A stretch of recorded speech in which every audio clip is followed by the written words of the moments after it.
Começa agora, Descobrindo a Revista Espírita. Os fatos, os fenômenos, as análises que auxiliaram Allan Kardec a consolidar os alicerces do Espiritismo. Descobrindo a Revista Espírita. Pesquisa e apresentação, Luiz Armando de Freitas Ferreira. Poucos sabem, mas quando da eclosão dos fenômenos que deram origem ao Espiritismo, um dos que surpreendiam eram os resultantes da mediunidade de cura. Allan Kardec também dedicou atenção aos fatos ligados a essas ocorrências, abstraindo várias conclusões expostas não apenas nas chamadas obras básicas, mas também em números da Revista Espírita. A propósito das doenças, a explicação da doutrina espírita sobre elas é que pertencem às provas e às vicissitudes da vida terrena. São inerentes à grosseria da nossa natureza material e à inferioridade do mundo que habitamos. As paixões e os excessos de toda espécie, por sua vez, criam em nossos organismos condições nocivas, frequentemente transmissíveis pela hereditariedade, e que as doenças de nascença, sobretudo aquelas que tiram aos infelizes a possibilidade de ganhar a vida pelo trabalho, as deformidades, a idiotia e imbecilidade, são efeitos que devem ter uma causa em virtude do axioma de que todo efeito tem uma causa, e desde que se admita a existência de um Deus justo, essa causa deve ser justa. A causa sendo sempre anterior ao efeito, e desde que não se encontra na vida atual, é que pertence a uma existência precedente. A partir da farta documentação disponível, podem ser encontradas informações importantes sobre casos de cura sem auxílio dos médiuns, nas edições de fevereiro de 1863, abril e setembro de 1865, e casos de cura instantânea nos números de dezembro, outubro e novembro de 1866, agosto, outubro e novembro de 1867. Adotando um método compreendendo procedimentos simples, a evocação dos espíritos, o recolhimento, os braços estendidos, os dedos esticados sobre o corpo do paciente, foram registrados resultados surpreendentes para a época, como os relatados nos números de janeiro de 1864. Primeiro, cura de nevralgia violenta após 5 minutos de emissão fluídica simples com as mãos.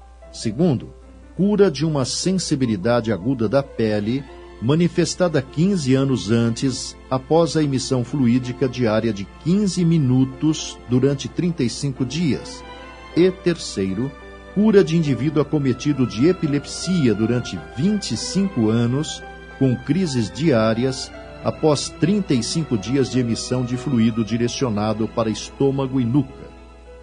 2 importantes personagens espirituais da história do Espiritismo em seu início ofereceram suas opiniões sobre os requisitos imprescindíveis para o êxito nos trabalhos mediúnicos em torno da assistência ao que convive com as doenças.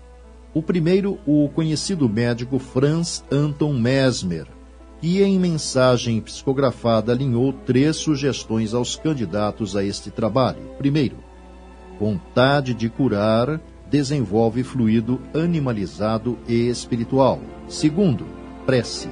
E terceiro, curas milagrosas se devem à natureza do fluido derramado pelo médium através da imposição das mãos, graças ao concurso dos bons espíritos, quando há fé sincera e pureza de intenção. O outro, o espírito Paulo, o apóstolo, que alinha 2 recomendações. Primeiro, fé sincera, desinteresse, humildade e perseverança. E segundo, a prece, que deve ser guia e ponto de apoio do médium. As observações sobre o tema permitiu a Allan Kardec formular um conjunto de conclusões estampadas em matéria apresentada em novembro de 1866. Primeiro, Os médiuns curadores curam só pela ação fluídica em mais ou menos tempo, mas às vezes instantaneamente sem um emprego de qualquer remédio. Segundo, o poder curativo está nos fluidos depurados dos bons espíritos para os quais os médiuns curadores servem de condutores. Terceiro, o exercício dessa faculdade curadora só tem lugar com o concurso dos espíritos. 4. A mediunidade curadora pode curar algumas doenças, mas há doenças fundamentalmente incuráveis e seria ilusão crer que a mediunidade curadora vai livrar a humanidade de todas as enfermidades. 5. A mediunidade curadora depende de uma disposição orgânica de forma que muitas pessoas a possuem, ao menos em germen, e fica em estado latente por falta de exercício e desenvolvimento. 6. A mediunidade curadora exige imperiosamente o concurso dos espíritos depurados. 7. Há para o médium curador a necessidade de atrair o concurso dos espíritos superiores se quiser conservar e desenvolver sua faculdade. 8. A primeira condição para o médium curador é trabalhar em sua própria depuração a fim de não alterar os fluidos salutares que está encarregado de transmitir ao doente com completo desinteresse material e moral. 9. As qualidades do médium curador devem ser o devotamento, a abnegação, a humildade, além do desejo de fazer o bem e tornar-se útil aos semelhantes. E 10. A mediunidade curadora escapa completamente da lei sobre o exercício legal da medicina, porque não prescreve qualquer tratamento, é exercida pela influência pessoal do médium. Este último enunciado é passível de revisão, naturalmente, pelos impactantes fenômenos manifestados ao longo do século que se seguiu após ter sido elaborado.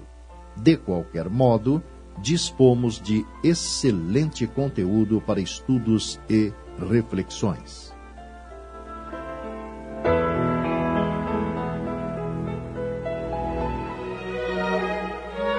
Você ouviu